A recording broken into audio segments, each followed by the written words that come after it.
आधा घंटा यदि आप शरीर को भूलने वाला भजन कर लें तो आपके अंदर ऐसी सामर्थ्य आ जाएगी कि यहां से लेकर के ब्रह्मलोक तक को आप देख लेंगे। सिर्फ 30 मिनट यदि आपका ऐसा अभ्यास हो जाए कि आप 30 मिनट शरीर सुधी भूल गए, आप ध्यान में बैठे ये विस्मृत हो गया, बाहर 30 मिनट तक आपको शरीर की सुधी नहीं, इष्टाकार वृत्ति, केवल प्रभु, केवल स्वरूप स्थित, तो आप में इतनी आध्यात्मिक शक्ति आ जाएगी, यहां से बैठे ब्रह्मलोक तक को देख सकते हो, आप सूक्ष्म सृष्टि को देख सकते हो। ऐसी सामर्थ्य देखो, ललचाओ ऐसी सामर्थ्य के लिए। यहां ललचा रहे हैं समोसा चटनी गुलाब जामुन के लिए। आप सोचो यहां हमारी स्थिति क्या है कि अगर 4 जगह हम चले जाएं तो 200 तो हो ही जाएंगे, 50-50-50। और हमारी जो मानव देह की जो सामर्थ्य है वो कितनी है कि ऐसा भी सुख मिलता है कि वो ब्रह्मादिक के भोग सब विषम लागता है।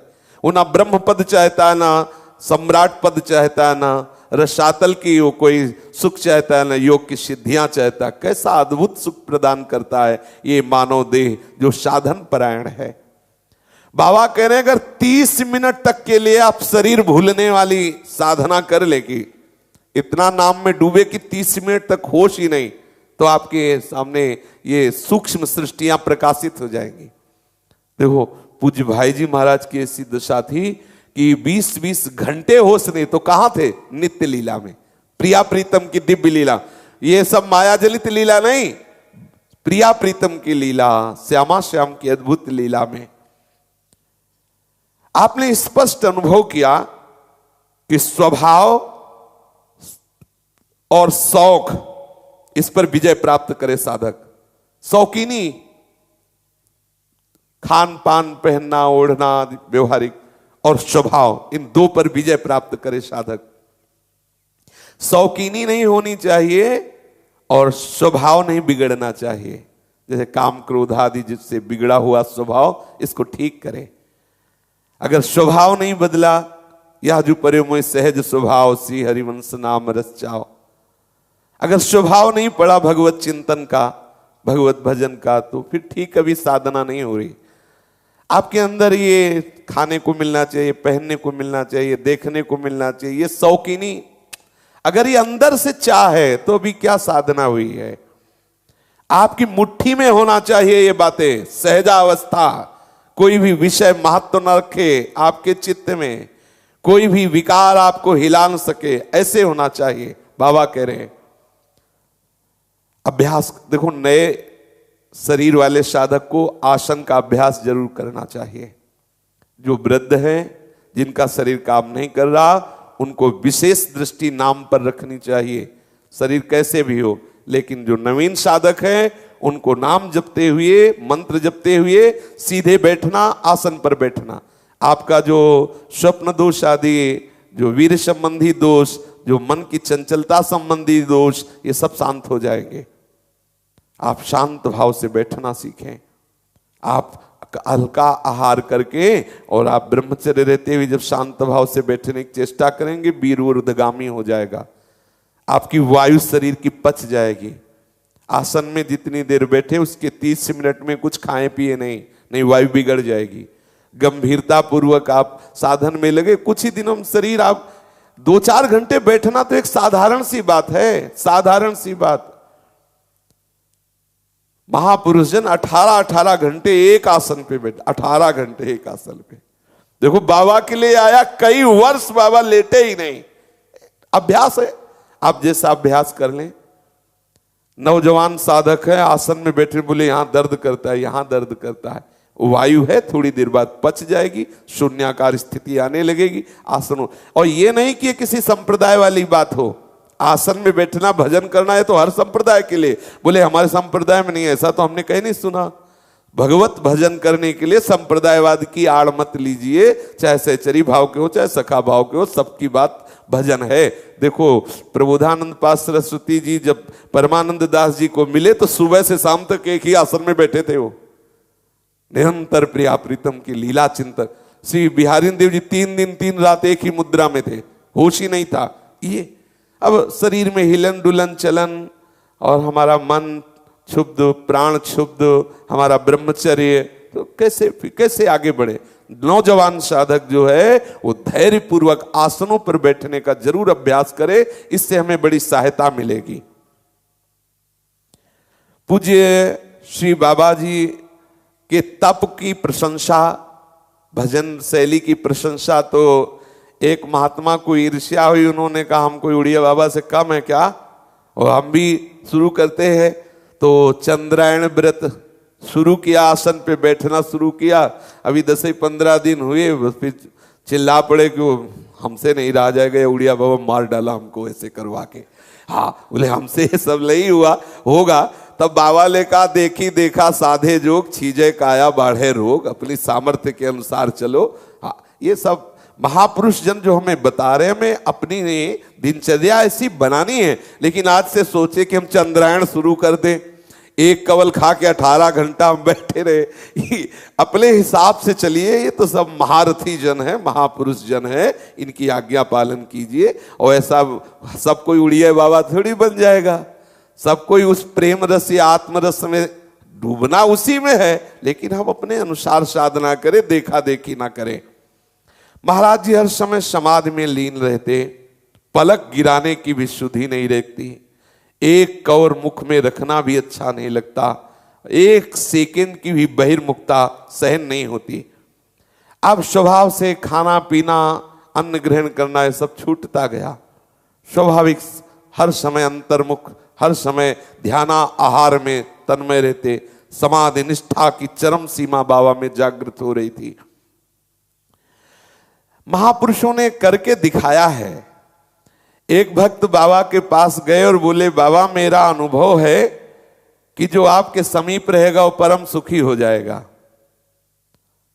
बाबा मुझे लगता है कि संसार में अगर किसी को सुख है तो आपको ही है।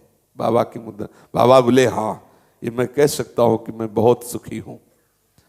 बोले बाबा फिर हम कैसे इस सुख को प्राप्त करें? तो बोले मेरे पास आ जाओ, सुख प्राप्त कर लोगे। बोले बाबा मैं तो आपके पास ही बैठा हूं। बोले नहीं बेटा अभी तुम मेरे पास नहीं हो। बाबा ने कहा मेरे पास नहीं हो। तुम कहा बाबा हूं तो आपके पास ही। बोले नहीं मेरे पास नहीं हो। जब तुम मेरे पास आ जाओगे तो मेरे समान सुखी हो जाओगे।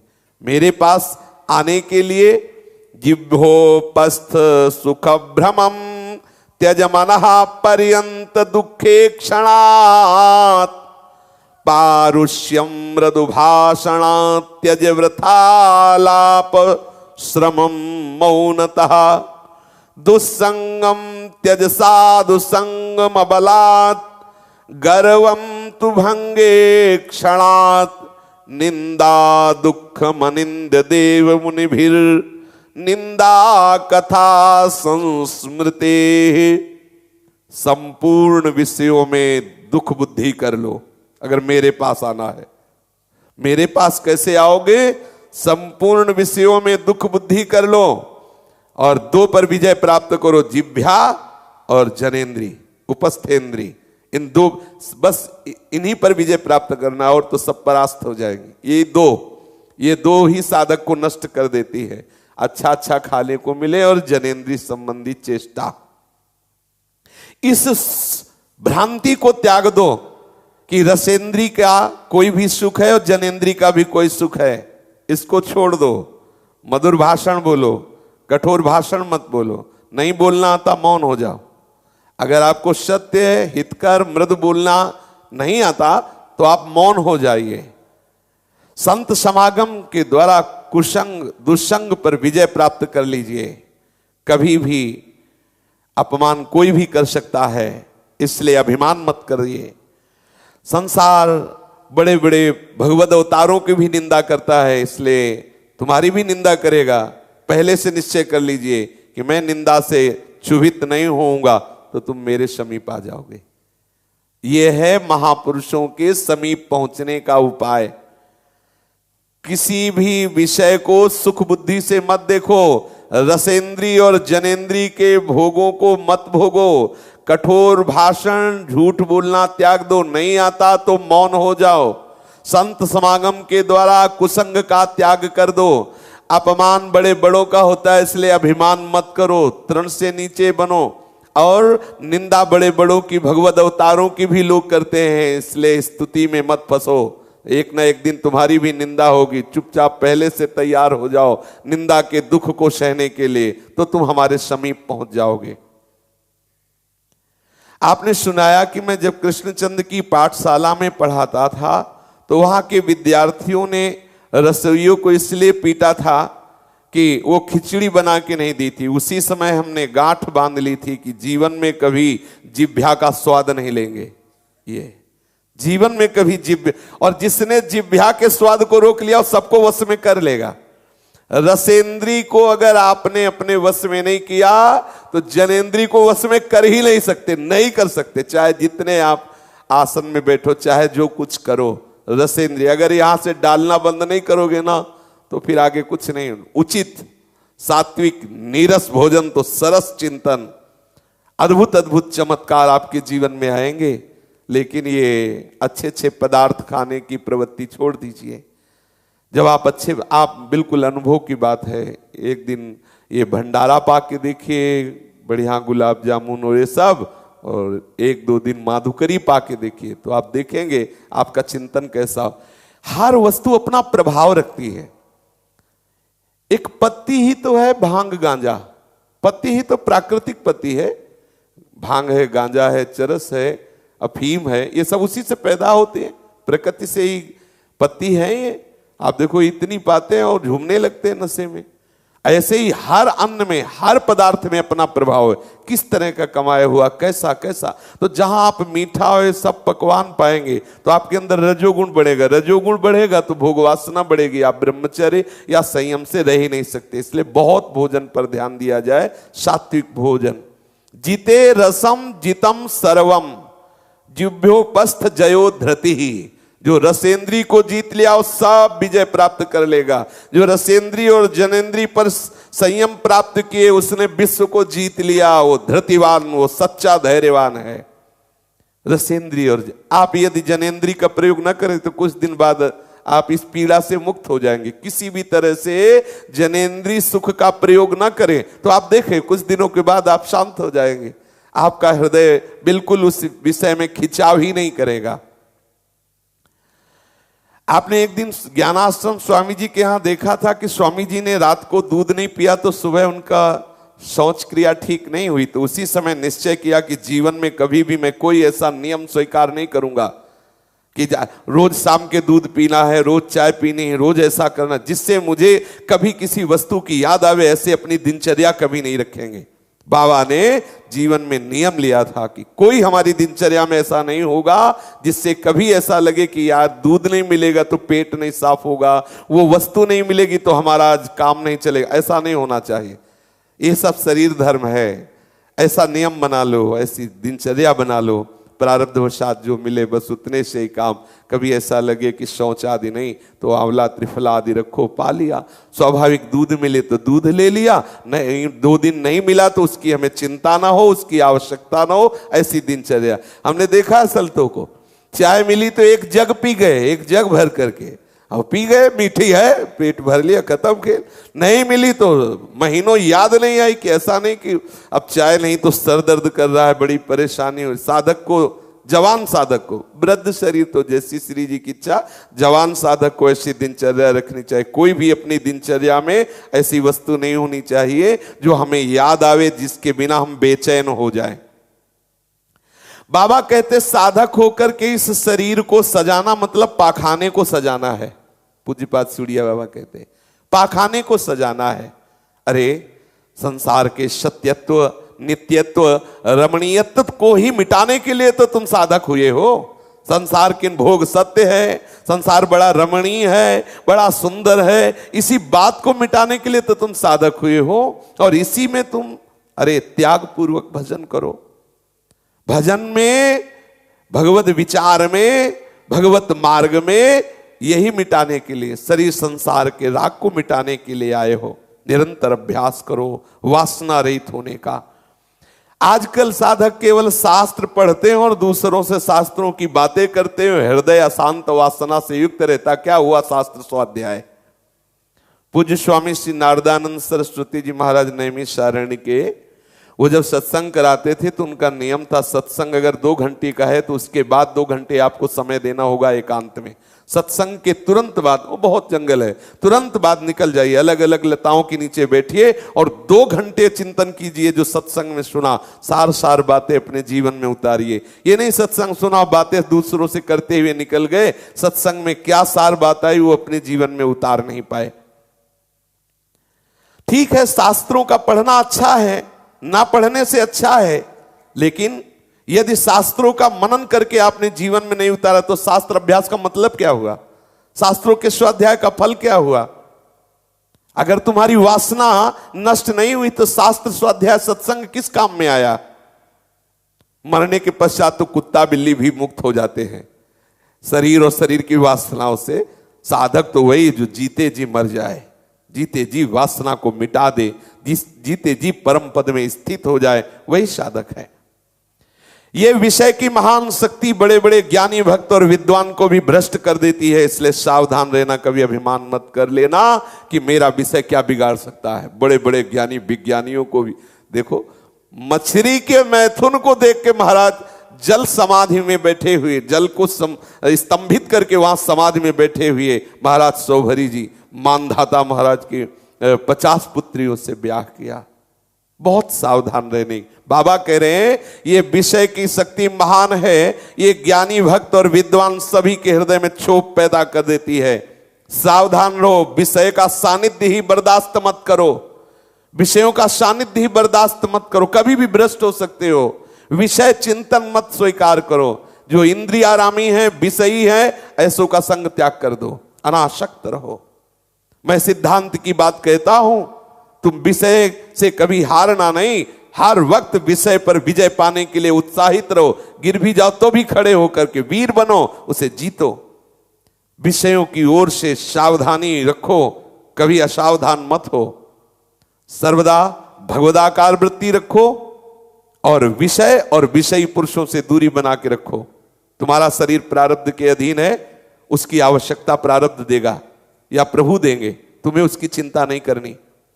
चित्त को देखते रहो, ये भगवदाकार की तरफ हो रहा है या विषयाकार की। अगर एक बार भी विषयाकार हो रहा तो क्यों हो रहा, क्या गलती हुई? आपका देखना, आपका संग, आपका सुनना, आपका भोजन, कहीं कुछ गलत तो नहीं हो गया? कैसे हो गई ये विषयाकार? कैसे हो गई वृत्ति? विषय का स्फुरना होना बात अलग है, विषयाकार कैसे हो गई? आप सुधार करो। एक मन है, ये जब भगवदाकार हो जाएगा तभी आपकी पूर्णता होगी, तभी आपकी सिद्धि होगी। यही साधु की शोभा है, विषय त्याग, विषय संग त्याग, विषय चिंतन त्याग। हा, कैसे ये शोभा है साधु की, विषय त्याग, विषय संग त्याग, विषय चिंतन त्याग। संपूर्ण इंद्रियों का राग बिना भगवद उपासना के नष्ट नहीं होता। देखो, अभ्यास का प्रभाव देखो, भाव का प्रभाव देखो। जवान बहन समीप होने पर भी काम वासना नहीं उत्पन्न होती। देखो, अभ्यास और भाव, अभ्यास और भाव। जवान बहन पास है लेकिन काम भावना उत्पन्न नहीं होगी। और तुम साधक हो, तुम किसी भी माई बहन को देख करके कामासक्त हो जाते हो। कैसा तुम्हारा अभ्यास, कैसा तुम्हारा भाव? बहन या पुत्री भाव में इतना भाव है कि काम नहीं आने देता। तुम्हारा भगवत भाव है ऐसा जो काम आ गया, भगवत भाव है ऐसा कि तुम वहां काम दृष्टि से देख लिए। निष्ठा नहीं है, निष्ठा बनाओ।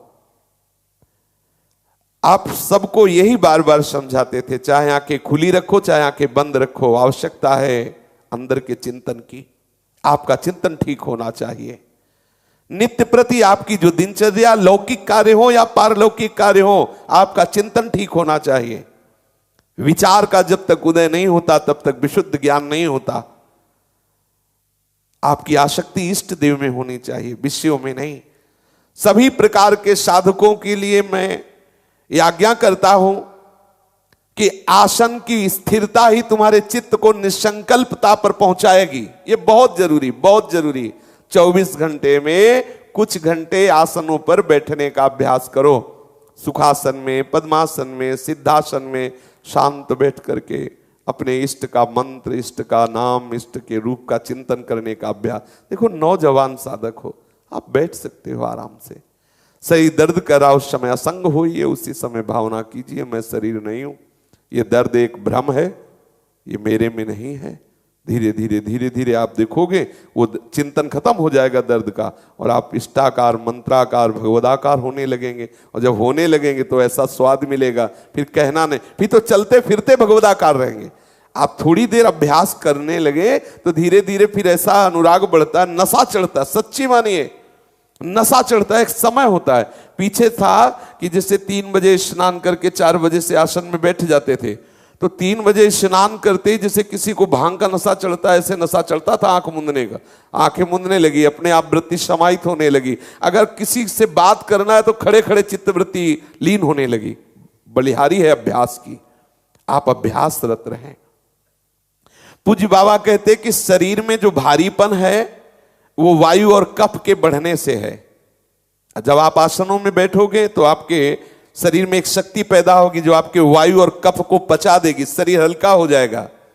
एक गर्मी पैदा होगी, एक बिजली पैदा होगी जो आसन और प्राणवायु को आपको बहुत हल्का कर दे। आपका आसन बिल्कुल फूल जैसा लगेगा, आपके प्राण सूक्ष्म होने लगेंगे।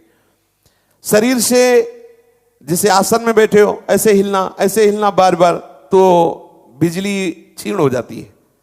शांत, थोड़ी थोड़ी देर अभ्यास बढ़ाइए, 20 मिनट, 25 मिनट, 30 मिनट, ऐसे अभ्यास है। ऐसा अभ्यास होता है।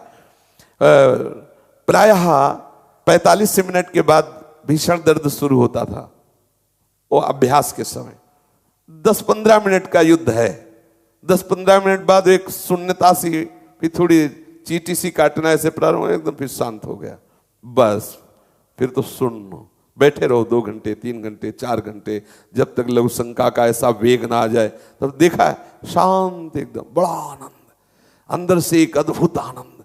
क्योंकि शांत बाहर शरीर, मन शांत, प्राण सूक्ष्म, एकदम मंत्र का साक्षात्कार हो रहा है या इष्ट देव का रूप झलक रहा है। कैसी गाढ़ तन्मयता, कैसा गाढ़ आनंद। देखो, ललचाओ इन बातों के लिए। प्रपंच की बातें घंटों खड़े होकर के कर रहे हो और मोबाइल में समय नष्ट कर रहे हो, ये सब साधक की बातें नहीं है। आवश्यकता है अंतर्मुख होने की। ये मोबाइल साधक संसारी पुरुषों के लिए है साधन, कि सत्संग सुन लिया, अपने नहीं है। अपने तो कोई ग्रंथ रखो, आचार्य परम एक सूत्र देखा, रख दिया, बैठ गए, उसी तदात्म हो रहे हैं। जरा सा पढ़ाओ, 4 घंटे उसमें डूब रहे हैं। ये है अपना विषय। अपना विषय नहीं वो मोबाइल से सत्संग सुन रहे कर रहे, अपना नहीं है। तो अपने वैरागियों का तो एक ही है, कोई ग्रंथ रख लो, एक सूत्र पढ़ा, बस उसी के साक्षात्कार में लग गए। 4 घंटे 6 घंटे एक आसन में बैठे। और ये बाहरी खेल कूद, बाहरी ये सब संगीत आदि ये साधक करें। साधक अंदर का संगीत सुनता है, साधक अंतर्मुख होकर अपने चिंतन में डूबता है, साधक अपने स्वरूप का स्वाध्याय करता है, साधक अपने अंतःकरण का निरीक्षण परीक्षण करता है। वो बाहरी ये सब नहीं। अभी हम सब बहिर्मुखता में बह रहे हैं। आप अपने शरीर की ऊर्जा शक्ति को रोकोगे तो आपका शरीर निरोग हो जाएगा। आसन स्थिर करने पर संकल्प स्थित होता है। अरे साधक चाहे तो शेष भगवान की तरह पूरी पृथ्वी को धारण कर सकता है। हाँ, साधना में सामर्थ्य है अपार। अरे जब प्रभु को अपने हृदय में लिए डोलता है तो और क्या रह गया। प्रभु में सब विराजमान है, अनंत ब्रह्मांड। वो अपने प्रभु को हृदय में लिए प्रगट, अपने प्रभु को हृदय में लिए, इससे सबसे भारी भक्त होता है। भगवत ऋषिक जी ने लिखा है कि सब महान वर्णन करते हुए चले जाते हैं, बोले सबसे बड़े महान प्रभु, क्योंकि एक एक रोमकूप में अनंत ब्रह्मांड वास, और ऐसे प्रभु को भक्त अपने हृदय में लिए डोलता है।